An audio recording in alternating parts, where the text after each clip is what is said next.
Hello, good morning and welcome to NewsDesk. We're live on DSTV channel 421, GoTV channel 125. Across all our social media handles, we're Joe News on TV.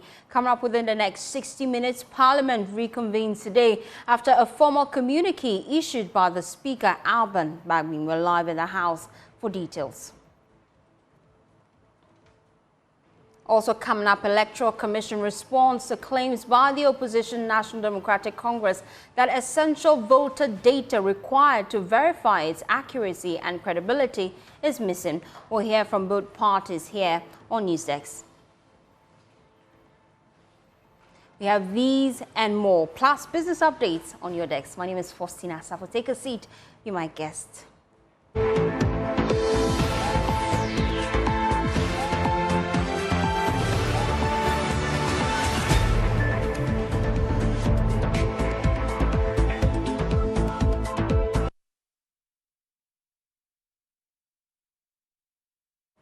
Thanks for choosing us. We are your home of independent, fearless and credible journalism. Now, Parliament has reconvened today following a formal communique by the Speaker of Parliament, Alban Bagbin. The Speaker's decision to recall the House aligns with Article 1123 of Ghana's Constitution and Standing Orders 5 and 53, which allows the Speaker to summon Parliament in the public interest. Let's go live to the House and engage our Parliamentary Affairs correspondent, Kweku Asante. Kweku, so far, what's happening on the floor? I'm invited to sit at 10 o'clock today, and in your shots, you can see that the NDC MPs have taken over the majority side of the House. They insist that they are the majority in Parliament, and that is why they have taken the majority pews in Parliament. About 70 of them so far, I can count, who've already taken their seats and are waiting for the Speaker of Parliament to gavel the House in session. They insist that they are the majority. They are not going to allow the NDC, they are not going to allow the NDP MPs come all over the place and come and take the majority side of the House, I should say. The minority pews, as you will see pretty shortly in your shots, are completely empty.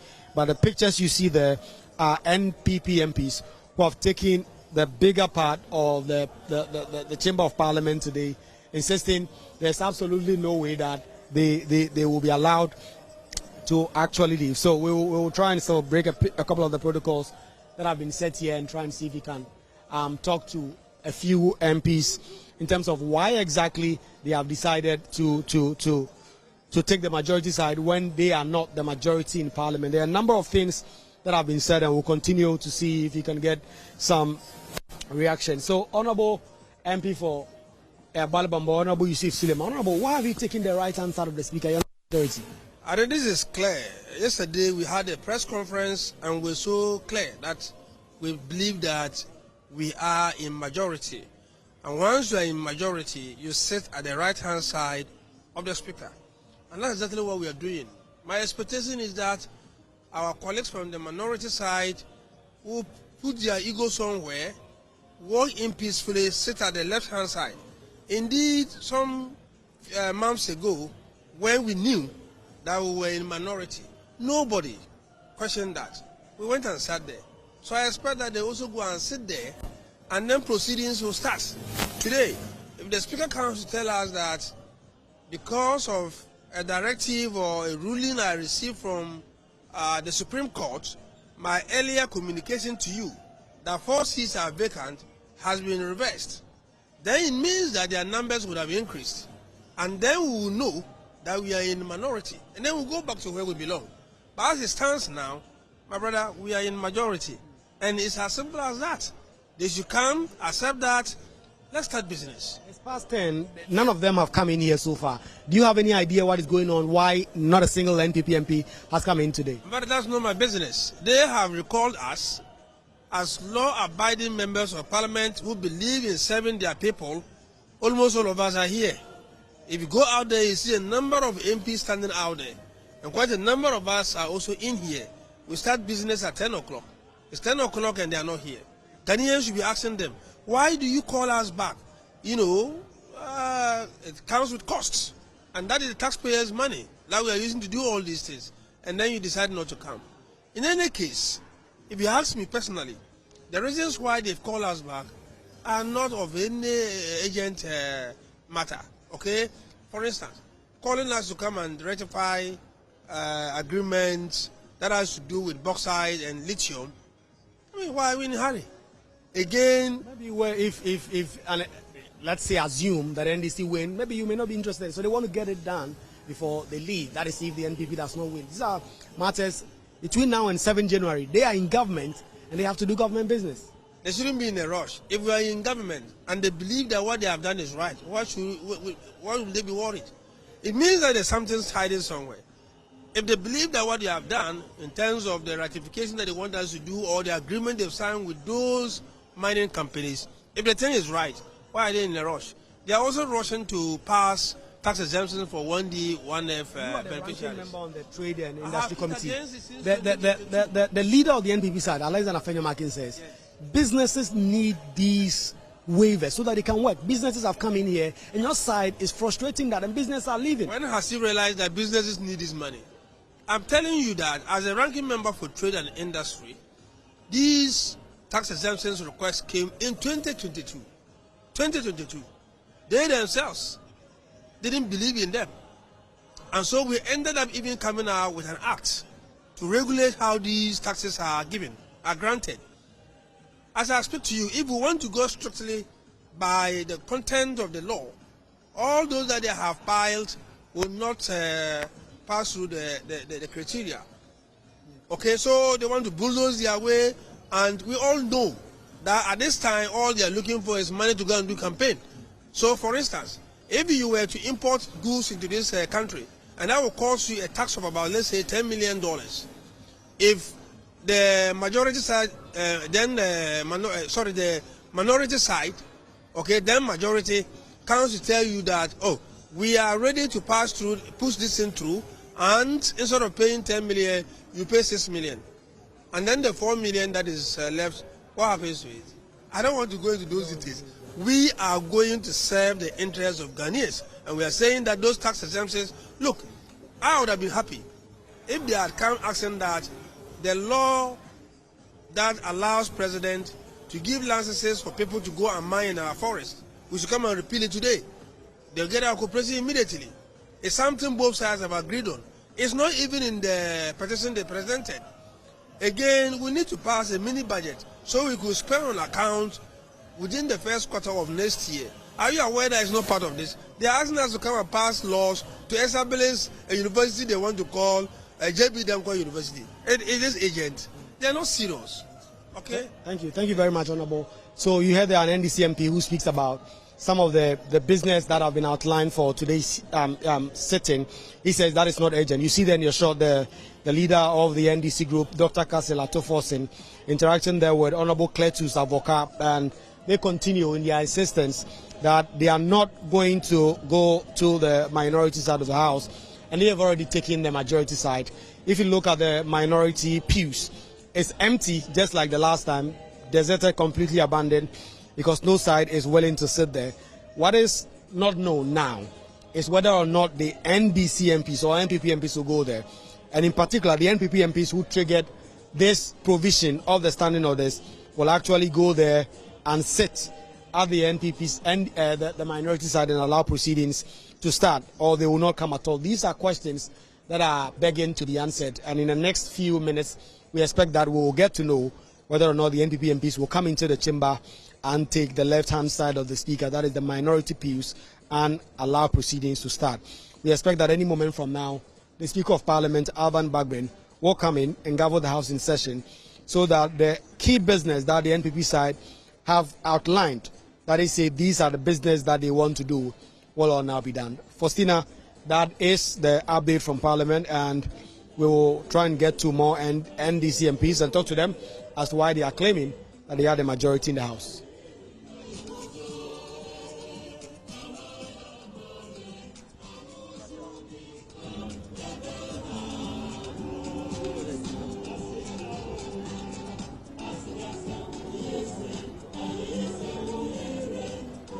Well, thank you, Kweku Asante, for bringing us that update. Those are live visuals from Parliament. Parliament is reconvening today, and we know that so far, the controversy about who exactly is majority and who exactly is minority rages on. The Speaker of Parliament yesterday, during his press conference, was assertive when he said that both the presidency and the judiciary has sinned against the people of Ghana. He doesn't clarify who exactly is minority or majority. He doesn't also clarify if indeed he would honor the Supreme Court's ruling. So the NDC MPs, they have occupied the majority side of the pews in Parliament. They're maintaining their initial stance that indeed they are the majority in Parliament because they still hold the Speaker's verdict very dear to their heart. They say that indeed they are the majority in Parliament because the 4 seats have been declared vacant. We're yet to see any NPP member of Parliament on the floor, but would bring back just a little bit of the Speaker's press conference yesterday, just to give you a sense of the Speaker's posture and why today's sitting is quite important.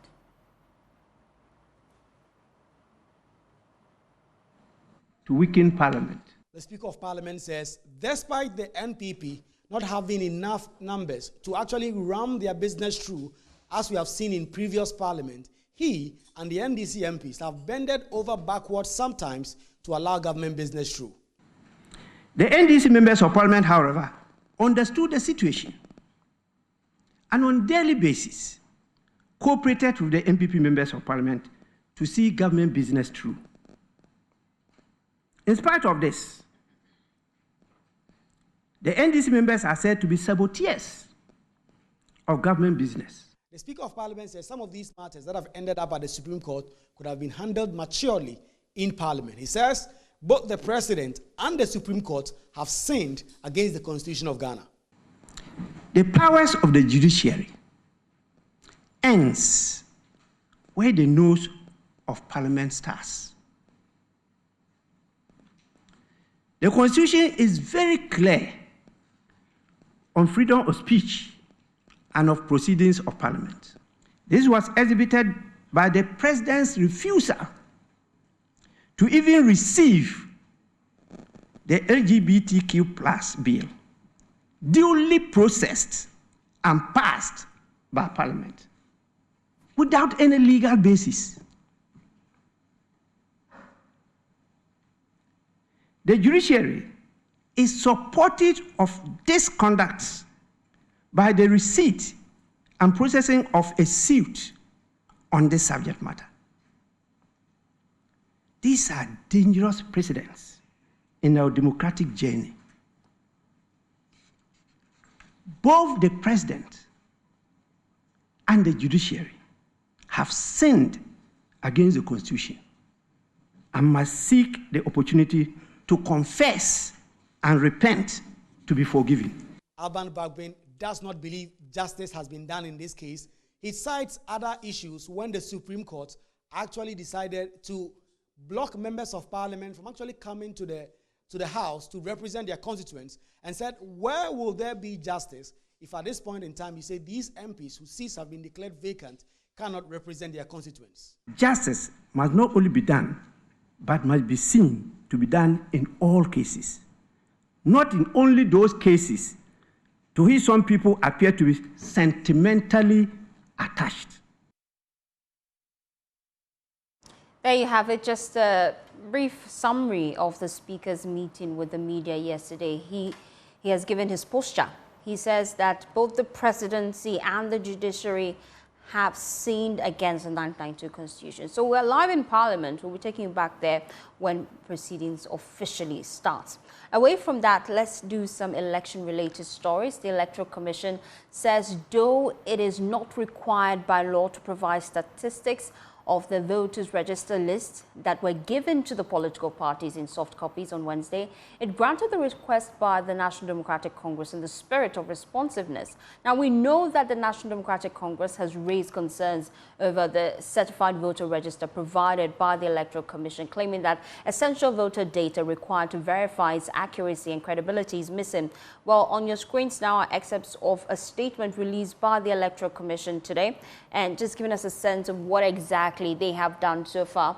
Now, it says the Electoral Commission on Wednesday, 6th of November 2024, provided all registered political parties and independent presidential candidates with the soft copies of the Certified Voters Register in accordance with Sub-Regulation 4 of Regulation 27 of the Constitutional Instrument CI 91. The soft copies, which were presented to the political parties on external hard drives, contain the valid voters register, the exceptions list, the multiples list, the transferred voters list, the absent voters list, the manual verification list, the proxy voters list, and the special voters list. At the meeting, referring to the IPAC meeting, the National Democratic Congress requested for the summary of the above list. Although the Commission is not required by law to provide statistics of the various lists to parties, in the spirit of responsiveness, it granted the request by the NDC. The statement goes on to say, to enhance transparency and accountability, the EC took the time to generate the summaries requested on regional basis. Realizing that this would take time to generate, the parties requested the EC to send the breakdown to them after waiting patiently. The public should note that since 1992, the Electoral Commission has always provided only the soft copies of Certified Voters Register to the political parties without the breakdown of statistics requested by the NDC. The Commission also wishes to place on record, as was promised during the IPAC meeting on the 15th of October 2024, the Commission duly delivered on its promise to release the Certified Voters Register within the first week of November 2024. The Commission assures all stakeholders that the Certified Voters Register is robust and credible. Keyword. We urge the public to support the Commission to deliver free, fair, transparent and credible elections in December 2024.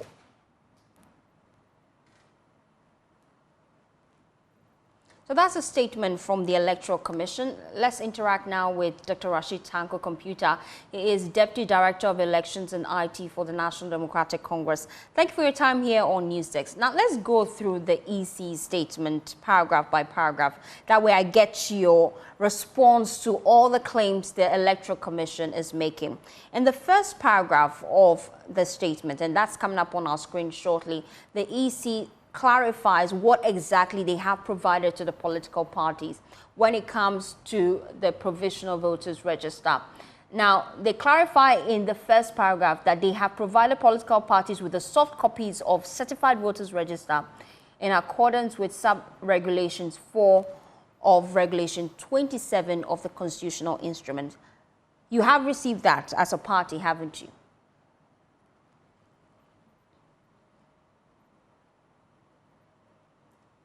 Dr. Rashid Tanko, can you hear me? You might have to unmute for me to hear you clearly. I just wanted to get your reaction to the statement from the Electoral Commission, clarifying what exactly they have provided the political parties, and this includes independent presidential candidates. They say they have provided you with soft copies of the Certified Voters Register. Confirm, is this true?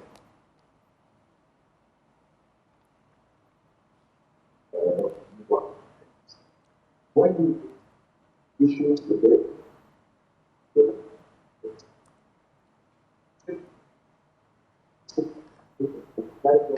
Dr. Rashid Tanko, unfortunately, my connection to you isn't the best. I would let them reposition lines and reconnect with you. I'm told I have better connection now, so I just wanted to run by you some of the key things that the EC says they have provided the political parties. Confirm for me, you have received the soft copies of the Certified Voters Register? Yes, dear, let me say good morning to your cherished viewers. But let me put it on record. As of yesterday, at the mini IPAC meeting we held with them yesterday, they did give us a soft copy of the register. Okay, But so you have along that. the line, we returned the soft copy back to them. Why? Because the reason being that we demanded for the summaries and statistics of the register they presented to us. Okay, Mr. Tanko, stay with me. Stay with me on that point. Let me go through the second slide because you're going to the demands you made, the reason why you returned the soft copies, and it's very important we bring this. They say they have provided on external hard drives the valid voters register, the exception list, the multiples list, the transferred voters list, absent voters list, manual verification list, proxy voters list. Are you saying you returned all this back to the EC? They are all in one document. They are all in one folder. Okay, so all this you have mentioned, they are in the one hard drive. I see. Now, the EC goes on to say in the next paragraph of their statement that they are not mandated by law to provide you a summary of the voters register. And they say that this has not even been done since 1992. But they have gone ahead to grant your request. They say in that paragraph there, to enhance transparency and accountability, the EC took the time to generate summaries requested by on regional basis, realizing that this would take time to generate. The parties requested the EC to send the breakdown to them after waiting patiently. They go on to state that the public should note that since 1992, the Electoral Commission has always provided only the soft copies of the certified voters register to the political parties without the breakdown of statistics requested by the NDC, meaning that this is the first time the NDC is requesting a summary of the voters register. Why? Yeah. Dismiss that statement with the contempt it deserves. Are you saying that as a political party you have requested a summary in what election? Let me tell you, from 1992, I've been part of this process all along. And I can tell you, every elections, we have summaries, we have statistics, we have code books that indicate the voter statistics of every polling stations, constituencies, and regional. And they always give us the statistics of how many female voters we have, how many male voters, and then the summaries of the registers you just mentioned, the transfer voters, the exception list, the special voters, all the summaries are given. Do you know that the last IPAC meeting that was held before we did the online exhibition, they gave us summaries. Your reporters were there. Summaries were given about the provisional register. They took time to run us through the summaries, the total number of registered voters, and all the others. What stopped them from doing it this time around? When you are now doing a finalized, you are given a final register, a certified register, and you cannot do summaries now. What has changed? I want you to be specific with me. I want you to be specific with me. Are you saying as a political party, in previous elections, you have requested the certified voters register summary, and the EC has provided that to you?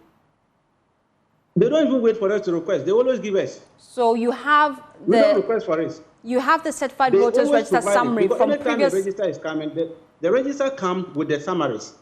Okay. The register always comes with summaries, and that's why we are saying that we don't even wait for them to request. What made us to request for the summaries yesterday was that after her presentation, she was silent about the summaries. She didn't mention anything about the summaries. She just told us that I've satisfied the register. Then that we realized that no, something is amiss somewhere. I said that she missed something. So we're trying to call her attention to that, not knowing that they didn't even have it. I will let them flip back to the previous paragraphs of this statement where it states that the EC is not mandated by law to provide you with a summary. Dear, is there any law that mandates the EC to provide statistics for ballot printing? Show me anywhere. They should come and tell us the law that allows them to generate ballot statistics before they can print ballot papers. But they are printing ballot papers and they have statistics. They've generated statistics for the printing of the ballot papers. Tell me which part of the law that says that they should generate ballot statistics before they can print ballot papers. The law says print ballot papers. The law didn't say generate statistics for ballot printing. Common sense is lacking in this country. You are telling me that if you are a reporter, if somebody asks you today, right now, what is the total registered voters for December 7th, what will you tell the person? The EC in their statement says that because of the time we had agreed in terms of the political party, you have agreed that they will provide you with that information later on. Have they provided that information to you? As we speak now, they have not provided the information. Did they give you a timeline? On our presidential platform. Oh, well, as of yesterday, by the time we were leaving, Dr. Ofori, who is the IT consultant, indicated he needed additional 1 hour, 45 minutes or 2 hours to finish generating it. That is taking them time. After they've wasted our time for over 6 hours, they came back to tell us that they needed additional time. Fine. Now we are within the reach of 10, getting to 11, and no information on it yet. That tells you that they were not prepared. They were not prepared to come out with those things. And I'm just asking, it's a simple demand. You reporters, you are going to report about the elections. If somebody asks you, what is the total registered voters to cast their ballot December 7th, what will you be telling them? EC has not given you that information. EC is telling you that they have given certified register. What is the total number of people in that register? They don't have. They can't tell you. And now they want NDC to come clean and say that we should accept this kind of thing. Is that the kind of election? Tell them from 1992, anytime you are reporting, you always report the total number. And they're saying that they are not mandated. Go back to their website and see whether you will see statistics of register of 2020. It's boldly put out there. The statistics, the various list and all that for the 2020 register. What stopped them from doing that this time around? What are they hiding? What are they keeping out from the public? You have generated the register. You have put the register together. So how many minutes will it take you to put the statistics together? And they are telling us law. Which law tells them they should go and do statistics, ballot statistics, and they are printing ballot papers? Which law? So when it suits them, they go and be putting law. We are making fuss about this law things too much in this country. Common sense is not helping us. And that is what we are telling them. We will not accept this. We will not accept mediocre kind of presentation this time around. And that is why we are demanding that they must come clean. Tell us the total registered voters. Tell us the total transfers. Tell us the total proxies. Tell us the regional breakdown. We will have it at our fingertips. Then we'll go into the register to compare, because these people, we don't trust their statistics at all. We know their history, where they are coming from. And your guess is as good as mine. So it's not a harmful request we are making it. So she shouldn't come and be telling us since 92. We've done this before severally. We've never even requested. Let me come in at this point, Dr. Rashid Tanko. The EC had a primary concern. You had raised concerns about anomalies in the voters register. They requested that you provide them with the data so that they can, mop up their system. As we speak, the NDC still hasn't provided the EC with that data they requested, based on the information we have received from the Electoral Commission. As we speak right now, you also tell me that the EC hasn't given you the summary of the certified voters register which you have requested. Do you still trust the EC? Completely, we don't trust this EC. But why also haven't you fulfilled your part of the bargain? No, we did. Let me tell you, we did. Yesterday, she reported that about 158 cases were brought during the last exhibition exercise, right? And they resolved that. You know where it came from. We decentralized our issues to our constituencies, the branches, local level, because we took advice from our international partners and all that. We don't want to be bantering with the EC over issues that they themselves are dealing. Our intention as a political party is not to bastardize state institutions. That is not our intention. But we just wanted them to come clean. We have made our point. Those issues about the register that they had about 143,000, which was padded, a lot of the issues that was raised initially. When they brought the last provisional one, the revised one, we realized that they cleaned up all those dirty ones and now sanitized it to some extent and did the exhibition. So we said, okay, this time around, let's leave it to the local level so that they will have maybe little issues that they have about it. They can address it at that level. That's why they have about 158 cases. Okay? The fact that NDC didn't come with a document and say, this is our cases, use it and work, doesn't mean that we didn't have issues and they didn't present it to them. We did present to them. And then so we told them, even yesterday, when we were making the presentation, we said it very clear. Look, we are not here to antagonize you and all that. We are just here to help you sanitize the process. That is our intention. But requesting for this one, it's not a harmful request. We are not trying to bastardize the institution. It's something they should really have at their fingertips, because you have put the register together. So you know the totals. Why should it take you several hours to put up the totals, a register that you have generated yourself? And you are calling that register a robust, credible register. Yet you cannot tell the whole world, because the media, all the media houses were represented there. Just come one-page presentation of these are the totals in the register. Okay, of as we each wrap of the up the thematic areas. conversation, I just want to find out, did the EC give the political parties a definite timeline as to when they'll provide you with a summary of the voters register? Well, I will not be able to tell, because according to their IT consultant, he was looking for 1 hour 45 minutes. That was his words to finish it up. So we're expecting that this morning it should be ready, and then they'll put it on their platform. We have a presidential platform which we are all represented, political party leadership, so that's where we share. They share information with us. So we're expecting that this morning, by this time, we should have it. And we told them when we're returning the hard drive, we made it very clear. When the statistics, the summaries are ready, we will come for our register with the summaries, so that we can go and then and study it. And it's because she said it's a final. If you have a final certified register, and she used the term "is finished," how can it be finished when you are not generating statistics and summaries, and want to qualify that there's no law telling you to do this? There are several things they are doing. Is it backed by law? Several things that they are doing. They are printing ballot papers now. And I've just given an example. They have ballot statistics, and they are working there. Tell me which part of the CI which says that they should generate ballot statistics. Thank you, Dr. Rashid Tanko-Computer is Deputy Director of Elections and IT for the NDC. Away from politics now, let's shift our attention to the educational sector. The West African Examination Council is worried about a possible delay in releasing the 2024 West African Senior School Certificate Examination, WASSCE. They attribute this to government's outstanding debt to the council. WAEC had initially projected to release the WASSCE results between December 9th and 15th. Well, let's engage Dr. John Kapi. He is Head of Public Affairs at WAEC. Thank you for your time here on NewsDesk. Now, we've engaged you extensively 24 hours ago, but now we just want updates as we speak. Have you heard anything from government? Have they cleared all your bills? Thanks for having me. Yes, we have heard from the government as I speak. My Director of Finance indicates that the government has made some payment of about 15 million Ghana cedis, which we would be working with. But again, I just want to stress that this is not adequate for the kind of job that we are doing.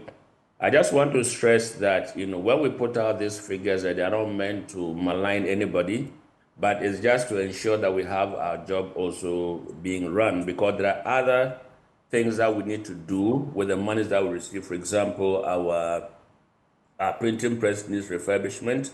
We need to replace certain parts of the machines that we are using. We also need to pay off some of the people that we are indebted to in terms of the stationery that they provided for the examinations and all of that. So really, when we talk about these money, it's not just about us looking for money to pay only examiners, supervisors, and regulators, but also to ensure that the general operations of the office do not come to a standstill. So how much is in outstanding as we speak, since they have provided some payment? So as at the last time I spoke to I think one of your colleagues yesterday afternoon, there was an amount of 165.9 million. Okay. That is what they call an accumulation of the outstanding for last year and this year, and we've received 15 for now. Usually, I always say that with government releases, you are not given any specific timeline or calendar. As and when they have money, they call you to come and pick up something. So right now, we've been called to pick up 15 million. That was yesterday. And we hope that going forward, some more releases will be made, because indeed we need all of these monies to put our systems in place for the next cycle of examinations. John Kapi is Head of Public Affairs at WAEC. Thank you for your time here on NewsDesk. Just giving us updates that indeed government have released some 15 million for the examination body to help operations. Well, you're still watching NewsDesk. We'll be back with business news. Please stay tuned in.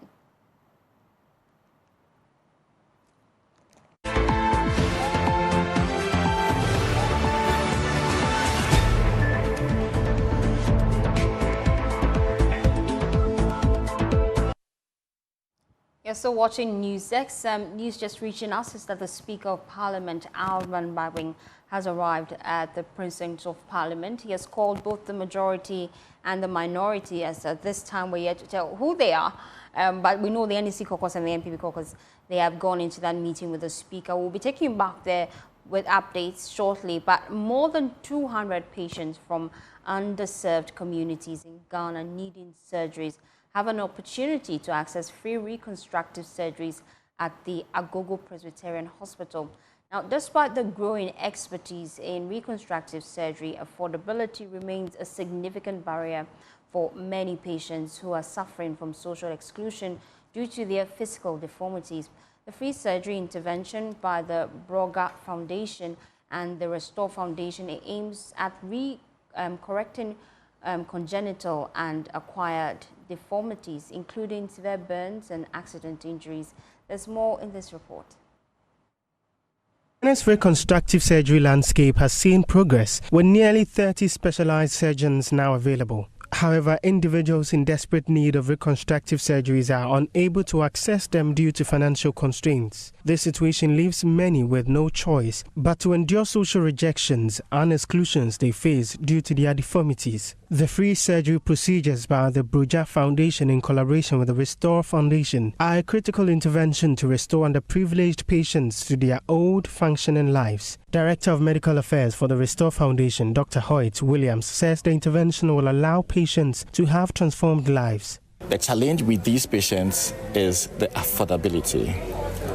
They cannot afford. If you don't do it for them free, there's no way they will have their lives changed. So that is the challenge with these patients. Most of these patients have been referred to bigger centers.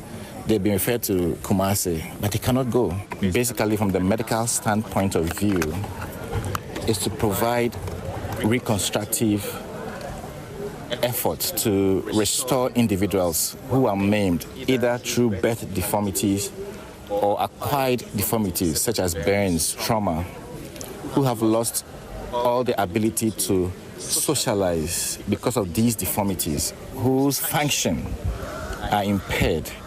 Like the 6-year-old boy I saw who had burns and all the hands are contracted. He cannot stretch out his hand. He cannot hold a cup. The aim will be release these contractures, release his fingers so that he can hold a cup, so that he can clean himself, sanitize himself. He can eat by himself. This is the aim. General Manager of the Presbyterian Hospital, Agogo, Reverend Ezekiel Amadu Darby, commended the foundations, indicating the facility's readiness to offer space for benevolent interventions. Surgeries, surgical procedures is very fine.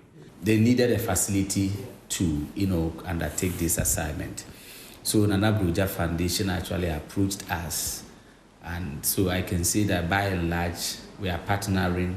Beneficiaries of the mission expressed their heartfelt appreciation, indicating the intervention will improve their lives.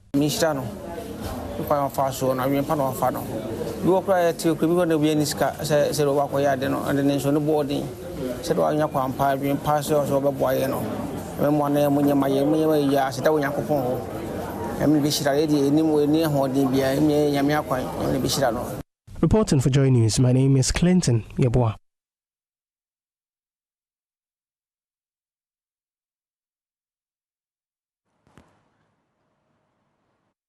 Well, up next is business news, and Daryl is in the studio. Daryl, what do you have for us? Hi, Fosina. The Chief Director of the Ministry of Energy, Wilhelmina Samoa, has reaffirmed government's commitment to developing a diversified power sector. Speaking at the Power and Energy Ghana Expo in Accra, she emphasized the importance of investing in renewable energy and called for greater collaboration to strengthen the sector's impact on economic development. The 2024 Power and Energy Ghana Expo was launched in Accra, bringing together global manufacturers and exporters of power, electrical, and engineering products to connect with customers across Ghana and the West African region. Speaking at the event, Chief Director at the Ministry of Energy, Wilhelmina Samoa, highlighted the government's commitment to diversifying Ghana's energy mix by increasing the adoption of renewable sources. The Ministry of Energy has launched policies to increase its renewable energy share to at least 10% by 2030. Through initiatives such as scaling solar projects and partnerships with private sector entities, we aim to generate cleaner and more sustainable energy sources, contributing to our global climate commitments. India's High Commissioner to Ghana, Sri Manish Gupta, underscored the importance of building strategic partnerships within the power sector. Own country, India, we are the third largest producers of renewable energy. We have almost installed generation capacity of 200 gigawatts as of now, and we have achieved the Paris Agreement commitments. But what I want to draw the inference from this is the capacities and the scale that the industry that brings on the table. I think that's the place where we can forge collaborative and very useful partnerships. Dr. Joseph Obin, president of the Ghana Union of Traders Association, shared his views on the Expo's impact on the local market. So this kind of meetings is very important, and also for the nation.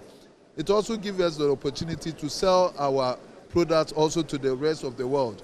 And that's what the other economies have done, and we have to attach a great deal of importance to such meetings. And that's why I'm calling on the government to fast track on the development of the trade fair. The Power and Energy Expo was organized under the auspices of the Ministry of Energy, Ministry of Trade and Industry, and the High Commissions of India and the UK in Ghana. Now, the United Bank for Africa, UBA Ghana Limited, says it remains committed to advancing literacy skills of the youth and investing in Ghana's human capital for national development. The bank launched its 10th annual national essay competition with a focus on whipping senior high school students in offering solutions to fighting climate change. The bank has, over the past 10 years, invested over $400,000 in the project, supporting nearly 30 senior high school students with scholarship benefits. Here's more in this report. Over the last decade, for Africa, UBA Foundation has demonstrated commitment to investing in the human capital of Ghana and across Africa. With focus on education, the bank has supported hundreds of young people in Ghana through its national essay competition. Now in its 10th edition, the annual competition, as part of the UBA Foundation's education initiative, is targeted at senior high school students in Ghana.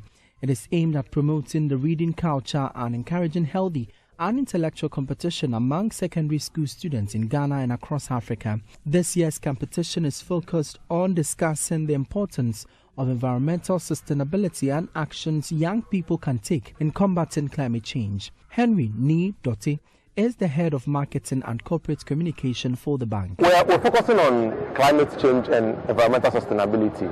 We say that one of the pillars of the UBA Foundation is environment.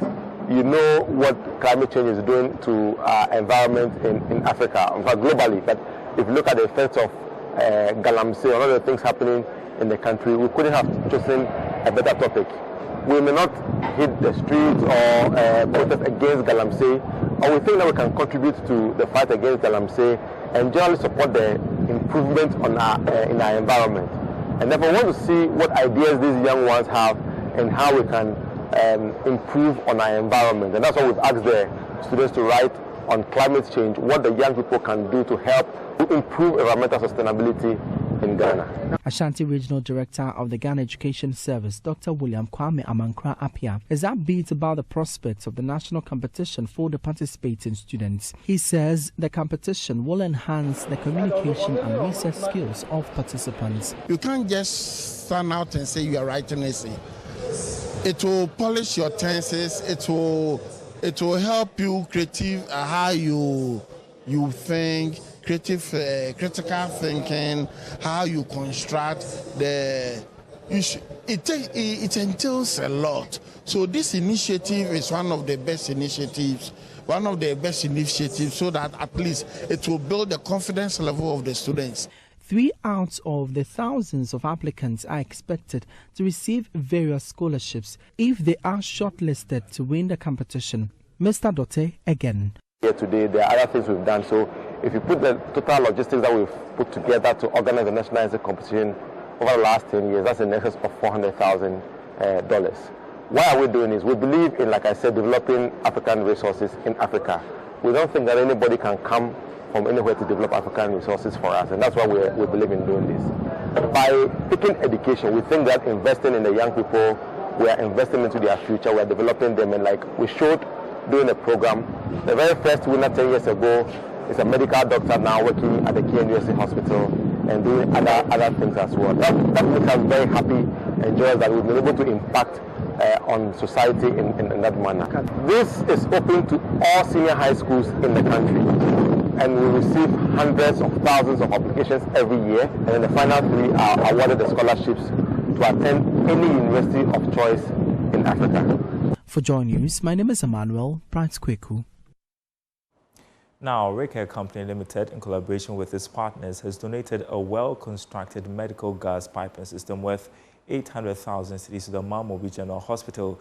This project is meant to provide a major relief to the hospital and the nurses at the neonatal unit. Previously, oxygen cylinders were positioned inside the neonatal intensive care unit, which raised security concerns, especially for infants. Nanaya Asante is the managing director of Recare. So, Recare as a company, we are involved in medical oxygen for hospitals. So in 2023 December, we decided, listen, why not look at certain hospitals and provide our services for free, do a donation, help some people out. So we worked with a foundation called Breath of Hope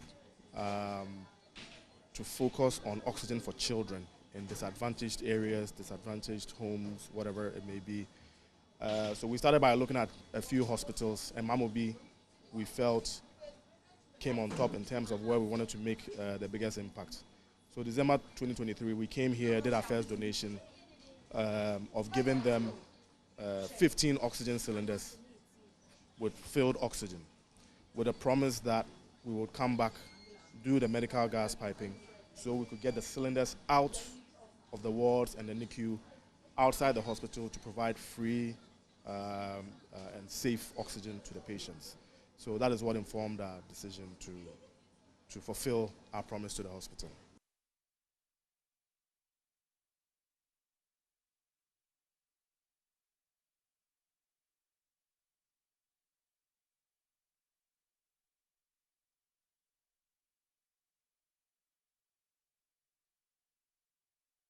All right, that's it for business. More news on our website, myjoyonline.com/business. Back to you, Fosti. Thank you so much, Daryl, for bringing us business. And that's how we wrap up the bulletin. But we'll take you to Parliament shortly because we are just receiving news that the Speaker of Parliament has taken his seat, Alban Babin. We're looking forward to what will happen on the floor. For more news, please log on to myjoyonline.com. You have to...